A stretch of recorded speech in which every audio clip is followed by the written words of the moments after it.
நம்ம படத்தோட ஹீரோ இதுதான் நம்ம வாழ்க்கைன்னு சொல்லிட்டு அங்கேயே வாழ கற்றுக்கிறான். நம்ம ஹீரோவுக்கு வந்து ஒரு 20 வயசு ஆகும்போது அவங்க ஓனர் வா நம்ம மார்க்கெட் போகணும் அப்படின்னு சொல்லிட்டு கூப்பிட்டு போகிறாங்க.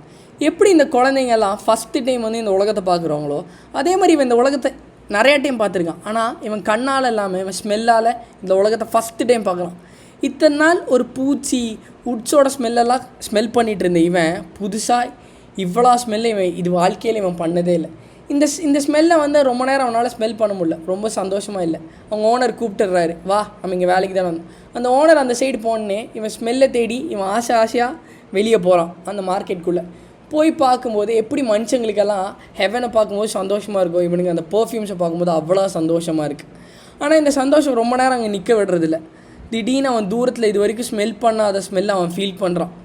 கிட்ட போய் பார்க்கும்போது அது ஒரு பொண்ணுக்கிட்ட இருந்து அந்த ஸ்மெல்லு வருது. போகிறான், அந்த பொண்ணை பழம் கொடுக்குது. அந்த பழத்தையும் ரிஜெக்ட் பண்ணிட்டு அந்த பொண்ணோட ஸ்மெல்லை மட்டும் தான் ஆசைப்பட்றான். அந்த பொண்ணை தேடி கஷ்டப்பட்டு ஓடுறான். தேடி தேடி கண்டுபிடிக்கும். பின்னாடி போயெல்லாம் நிற்கிறான். அந்த பொண்ணு ஒரு பாயிண்டில்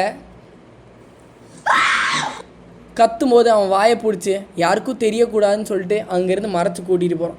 இவன் வாய் பிடிச்சதில் அந்த பொண்ணு சுவாசம் இல்லாமல் செத்து போயிடறான். ஆனாலும் இந்த பொண்ணோட ஸ்மெல்லை மட்டும்தான் அவன் நேசிச்சுட்டு அந்த ஸ்மெல்லை ஒரு பாயிண்டில் போனதுக்கப்புறம் அந்த பொண்ணையும் விட்டுட்டு போயிடுறான்.